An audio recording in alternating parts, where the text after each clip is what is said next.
On the 6th of June 1944, a band of US Army Rangers undertook one of the Second World War's most daring missions.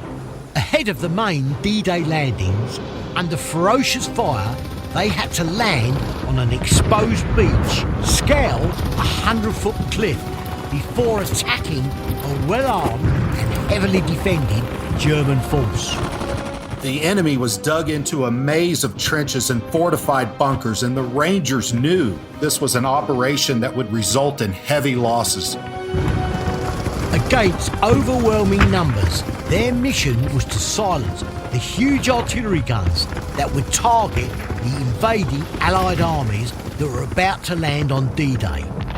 But we can now reveal a secret about this famous operation that was classified for over 60 years. Colonel Rudder's mission wasn't just to take Pointe du Hoc.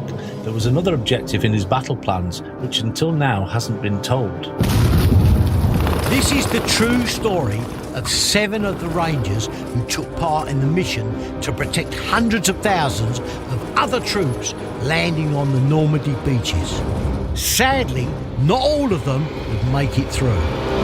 They were the Cliff Rangers of Calvados.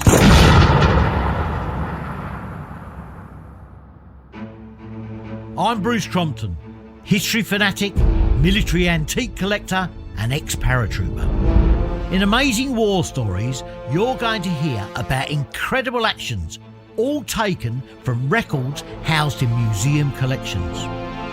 It's only by unearthing these wonderful tales that I hope to keep these important institutions and the heroes contained within them alive for future generations.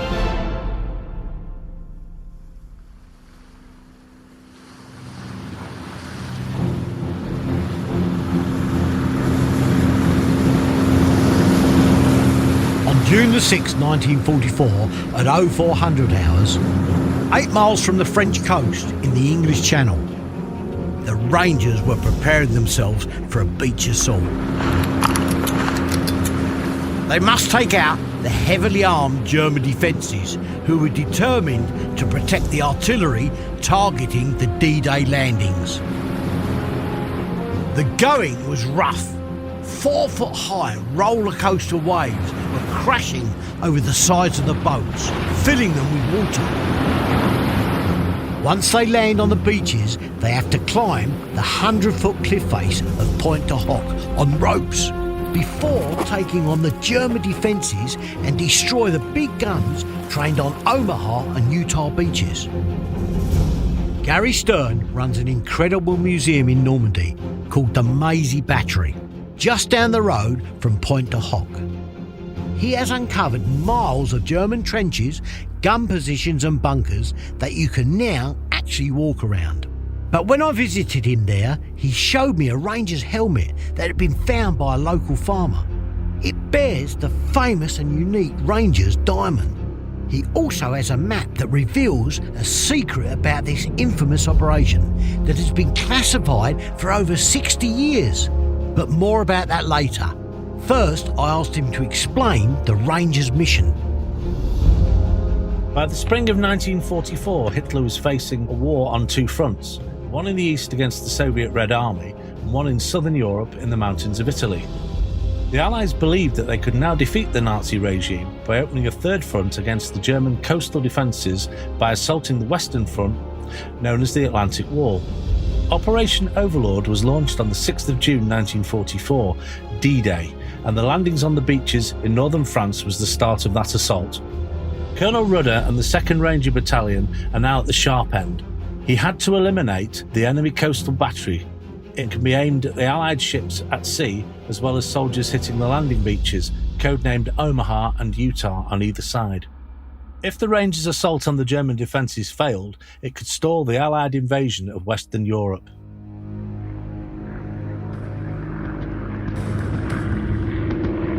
In order for the Rangers' assault to succeed, the Allied Air Force tried to soften the German defences by dropping tons of bombs on the cliff top. And now as dawn breaks, the USS Texas and Saturday and HMS Taliban all join in with a naval bombardment on Pointe du Hoc. They struck the German pillboxes and bunkers in and around the battery to pave the way for the Rangers' assault.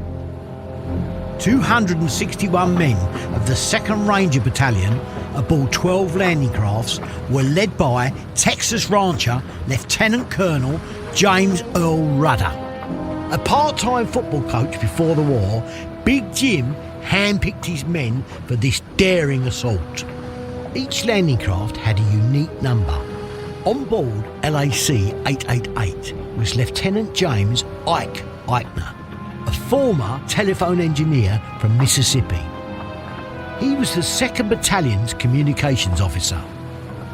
On 860 was Captain Harold Duke Slater, commander of D Company, and Raymond J. Rindau from Rhode Island. He was known as Tough Guy. 2nd Lieutenant George Kirchner, a former barman from Baltimore, was aboard 668 with Brooklyn-born Sergeant Leonard Bud Lamel. Lieutenant Elmer Dutch Vermeer was their demolition expert. On board LCA 860, Duke Slater and Tough Guy Randall realised that their landing craft was starting to sink. The men on board had no choice. They must drop their kit and jump overboard.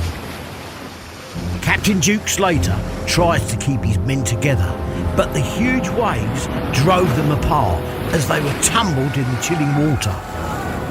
Sadly, one lifeless body drifts by. It was Tough Guy Rindau.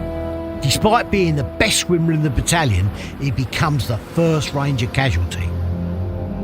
Of the 25 men on board LCA 860, 4 are lost. The other boats were soon in trouble. LCA 914, carrying supplies and ammunition, also sank. Of the 7 men on board, only 1 survived.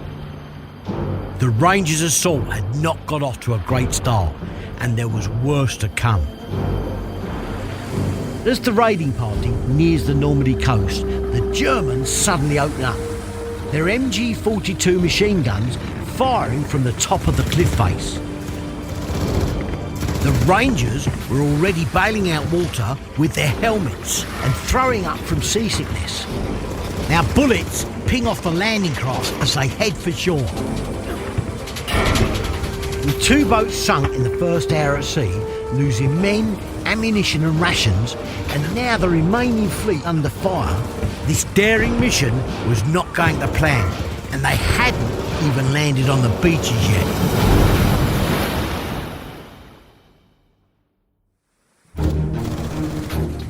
The Rangers' only hope now is that all their hard training and fighting skills will pay off. The 2nd Ranger Battalion was formed in 1943 in Tennessee, before completing their final training with the British Commandos in the UK. Lieutenant General Omar N. Bradley, commander of the US 1st Army, summoned Colonel Rudder and told him that the Rangers would be charged with silencing the guns at Pointe du Hoc to protect the invading forces landing on the beaches. He called it the most dangerous mission of D-Day. When told to expect a staggering casualty rate estimated to be around 70%, Rudder's response was typically terse. "My men can do the job," he said. To make sure he had the best of the best on D-Day, Rudder began whittling down the numbers. By the end of training, only 550 of the more than 1,000 volunteers were selected for the Rangers' deadly mission.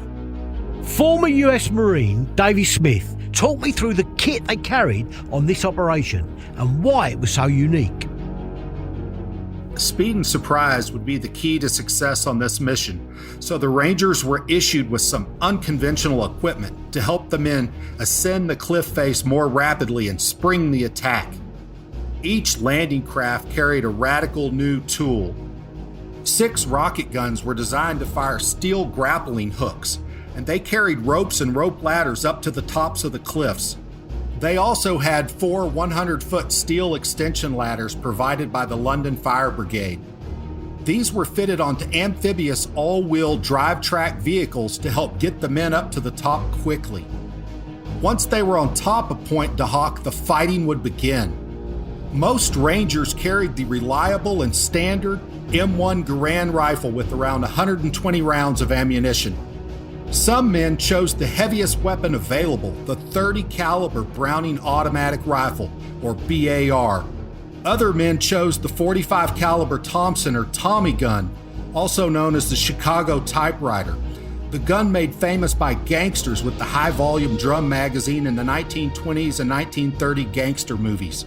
Each man was also given 6 standard-issue pineapple-type hand grenades and the double-edged Fairbairn Sykes fighting knife, a gift from the British Commandos. They also carried special thermite grenades with them. A thermite grenade causes a chemical reaction that results in extraordinarily high temperatures designed to melt the metal of the guns and put them out of action.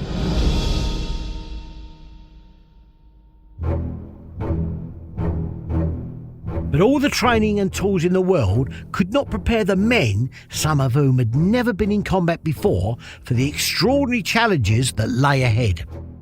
The legend you're about to hear is taken from war records and eyewitness accounts written shortly after the time. Everything is true, no matter how extraordinary it sounds. By 6:30 a.m, the Allied invasion forces were due to hit the beaches, but as the Rangers approached the shore, they realised there was another problem. Lieutenant Eichner looked out of the terrain ahead, and it didn't look right. Comparing it to the map, he realised they are 2 to 3 miles east of Pointe du Hoc. The leading boat in the flotilla, now aware of their mistake, turns right, and Colonel Rudder signals by hand for the other LCAs to follow him. But the raiders had lost the element of surprise, and the Germans were now in a position to repulse the attack. All 10 remaining landing crafts, running parallel to the shore, were under a wall of fire from the German guns as they make their way back to Pointe du Hoc. Now off course, behind schedule and under machine gun fire, the Rangers look like they're going to be too late to destroy the guns aimed at the forces landing on the D-Day beaches. Their whole mission was now in jeopardy.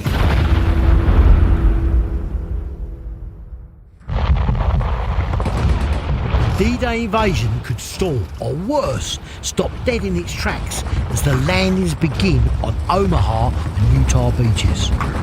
The Allies could be massacred if the Rangers failed to take out the guns on Pointe du Hoc. But suddenly, something finally goes their way. Seeing the Rangers are in trouble, the USS Satterlee and HMS Taliban turn their guns toward the German positions on the ridge. The awesome naval firepower finally drives them back from the cliff face, allowing the raiding parties to close in on the beach. Rudder's men, including Ike Eichner, were first to hit the beach. It is 07:10 and they're running late by over 30 minutes, and they should by now have been on the top of the cliff, not just landing on the coast. They urgently need to take the enemy positions and destroy those guns. As they rushed across the narrow, shingled beach, ducking and weaving in and out the shell holes, the men were hit by machine gun fire from all around. LCA 668 lands on the shore, and as Bud Lamel ran down the ramp, he was hit in the right side. He then steps off the landing craft straight into a crater and goes underwater. The men pulled him out and somehow managed to get him to the base of the cliff. There's photographs of this assault on D-Day on our Amazing War Stories Instagram page. You'll find a link on our show notes. Once the Rangers had landed, they next had to scale the near vertical cliff face. Only one of the 4 special vehicles carrying the assault ladders made it to the beach, but it wasn't able to get close enough to the cliffs to be of any use. The Rangers had to rely solely on their portable rocket-propelled grapnels to launch the ropes they needed to climb. The Rangers are trying to climb up the cliff with whatever ropes they had, and the Germans are trying to cut the ropes down. And now the Germans are firing at them, they're dropping grenades down on them. The ropes have become very slippery with mud and seawater, and the Rangers are sliding down and then having to climb up again. And now they're behind schedule and in trouble.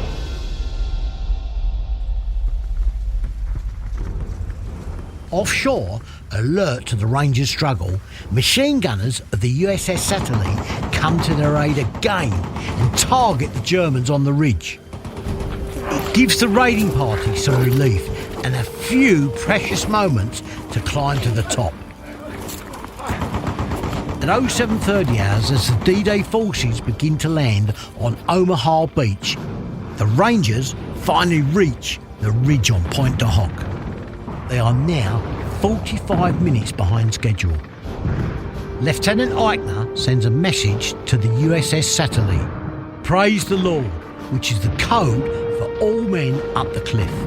This was the signal for Colonel Max Schneider and the 5th Ranger Battalion to land in support of the attack.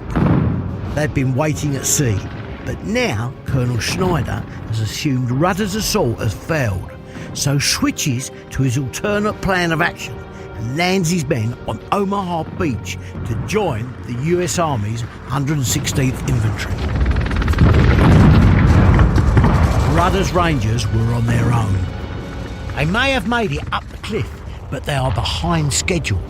The D-Day landings are underway and they have yet to neutralise the German defences, let alone take out the guns that will be soon targeting the invasion force. As Colonel Rudder looks over the ridge at the top of the cliff, he sees it is full of craters from the bombing. He knows they must cross these to get to the guns, and then the Germans open fire on them again.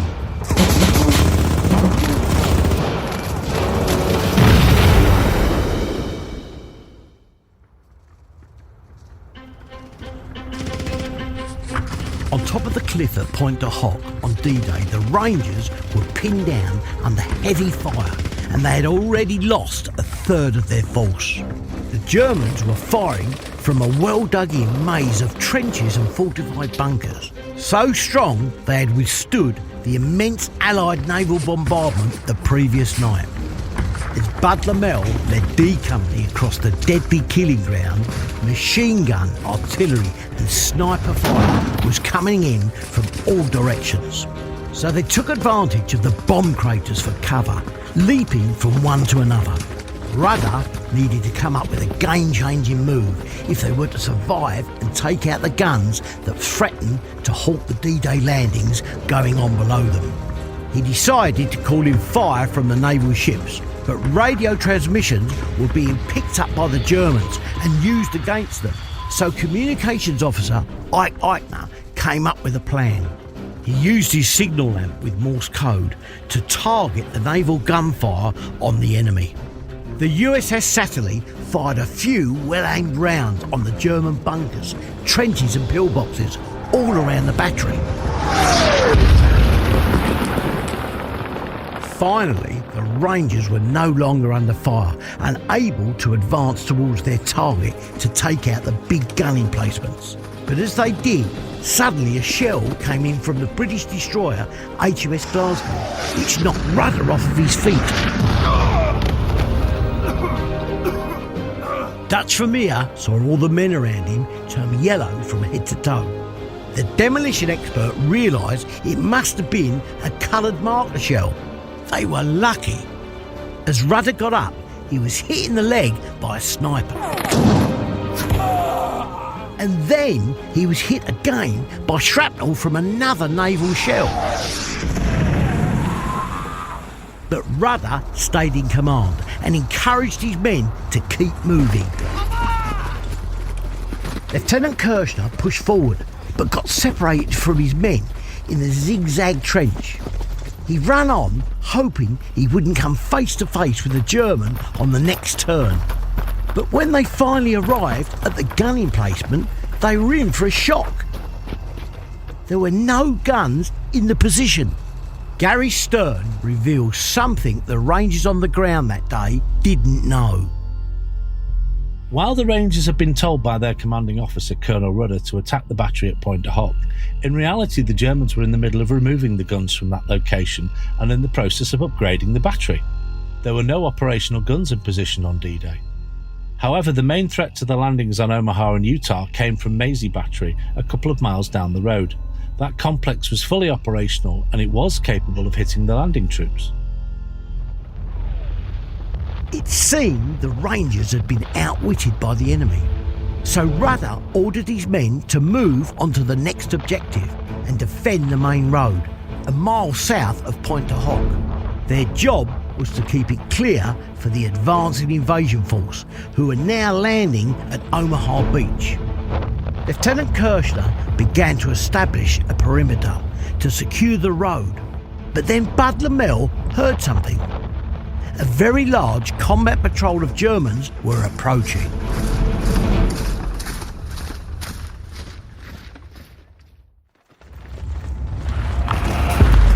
Lieutenant Kirchner, Bud Lamel and his small group of men took cover either side of the road, ready to take on the enemy patrol. Fortunately, the unit was heading away from them, so they decided to let them pass. But then Bud Lamel saw some tracks across the road. He wonders if the big guns the Rangers have come to destroy had been moved. If so, they could still be capable of shelling the advancing Allied forces on the beach. He followed the tracks with his platoon leader, Jack Coon, and as they peeked over the hedgerow, there were the guns, with ammunition piled up alongside. And just 100 yards away were some German soldiers standing in the corner of a field. Bud tells Jack to cover him and crept over to the guns. He dropped 2 thermite grenades into the traversing mechanism, which quietly began to burn and melt their gears, preventing them from being aimed. As Bud and Jack made their escape, the Rangers were knocked flying when an explosion went off. They were shaken but unharmed. Realising the German unit was now alerted, they ran back to the road. They discovered that another Ranger unit, led by Sergeant Rapinski from Company E, had found the ammo depot for the guns and destroyed it, and that's why the whole place went up. Rudder sends another message to the USS Satterley. Located Pointe du Hoc. Mission accomplished. Need ammunition and reinforcements. Many casualties. An hour later, he gets a reply. No reinforcements available. All Rangers have landed. The reinforcements should have been Colonel Schneider's unit, but because they didn't get the signal in time, they had landed on Omaha Beach and joined the 1st Battalion of the 116th Infantry. The Germans launched 3 counterattacks against Rudder's Rangers that day. By now, the men had been on duty and fighting for over 18 hours. The Rangers that made it to the top had survived the landing, the climbing, and now they've been fighting and getting attacked and counterattacking through the shell holes. And there's no reinforcements in sight. They're running low on ammo. It's getting dark and they're exhausted. This is where the Ranger training comes in, that mental toughness. They knew they had to keep attacking. Then, an hour before midnight on D-Day, Lieutenant Kirchner saw a flare go up. He knew this was the start of a night attack. Suddenly, there was tremendous firing, grenades bursting, men yelling, whistles blowing. German soldiers belonging to the 352nd Infantry Division launched an attack against the exhausted Rangers. Dutch Vermeer was due to celebrate his birthday on the 7th of June, the next day, and he hoped he would make it.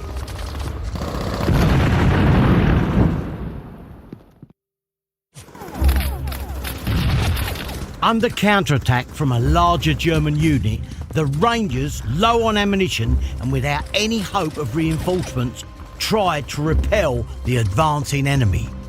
Lieutenant Kirchner takes a decisive but bold action. He got all his men together and went round the back of the German forces and attacked them from the rear. It worked. The enemy withdrew and the shooting stopped. Meanwhile, on the beaches below, the D-Day landings were in full force. It was another 12 hours before the first reinforcements arrived for Rudder's men. The Rangers, led by Colonel Schneider, have had to fight their way up from Omaha Beach. Then another German attack comes from the fortified bunker at the tip of the point. Dutch Vermeer, the demolition expert, decided he would take it out. He worked his way round the back as the Rangers engaged it with fire. A carefully placed sack of explosive blows the doors right off. The stunned Germans emerge from the dust and are taken prisoner. On June the 8th at 11:35, more than 52 hours after the Rangers landed on the beach at Pointe du Hoc, the 116th Infantry Division breaks through to relieve the 2nd Ranger Battalion. But according to the findings of military historian Gary Sterne, that is not the end of the story. A map found later reveals that this mission has more to it, and it was covered up under top secret restrictions for more than 60 years. Many of the Rangers quoted in history books after the war have simply repeated what Colonel Rudder's verbal orders were to them on D-Day. In fact, when top secret restrictions elapsed, the actual orders were released and declassified for the first time. Only then could we see the Rangers' true missions. D-Day orders given to Colonel Rudder and his Rangers went well beyond taking Pointe du Hoc and blocking the road. They were to advance to a line beyond Maisy Battery. As Colonel Rudder never mentioned his actual D-Day orders or Maisy after the war, documentaries and historians simply missed it. It was only the chance finding of the map in the veterans' clothing that led me to the battery, and now that is the site of the Maisy Battery Museum. So finally, the true story of the Rangers' action on D-Day can be told. Pointe du Hoc was not Colonel Rudder's only objective. He was also to take Maisy Battery, but instead he ordered his men to stop at the road and await reinforcements. You can find links to Rudder's original top secret orders on our show notes.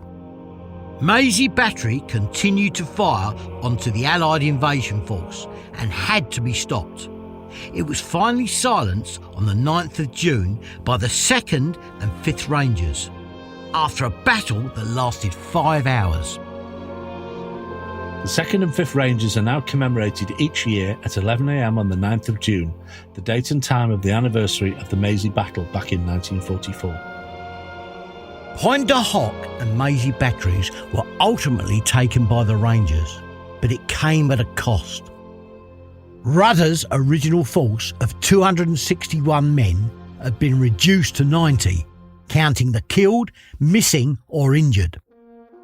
Captain Duke Slater survived. He was picked up by a rescue boat with the other surviving men from LCA 860 and returned to England. Dutch Vermeer did see his birthday after D-Day.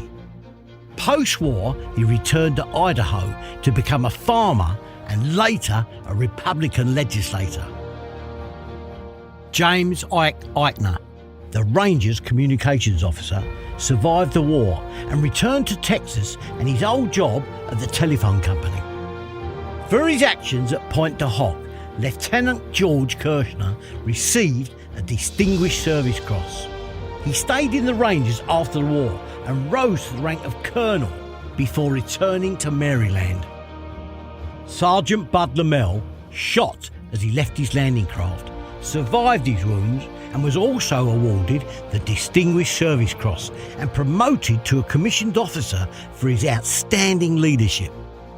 In total, 22 Rangers were awarded the Distinguished Service Cross for this mission, including Colonel Matt Schneider and Colonel James Earl Rudder. The 2nd Ranger Battalion were awarded a presidential citation for their monumental achievements at Pointe du Hoc. But I also want to know more about that helmet found by a local farmer in France. I met a US Army D-Day Ranger veteran called Jack Burke. Jack landed on Omaha Beach, was involved in the relief of Pointe du Hoc, and then took part in the assault at Maisy. Jack and his men did not realise that the Germans had laid a minefield in front of the battery, and a Ranger tripped an S-mine. PFC Jim Sullivan was hit in the shoulder, and PFC Bob Batiste was hit in the side of the head, damaging his skull. Jack Burke was sent down the hill under fire with another Ranger to rescue the 2 men. Dumping everything they were carrying, they dragged them both to safety for treatment. They were then sent home and survived the war.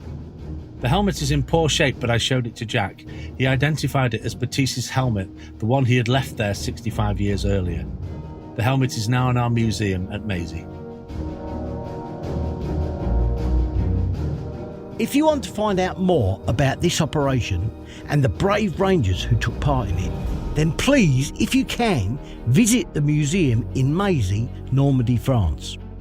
You can find details and links to their website and others in our show notes, along with those declassified documents and photos.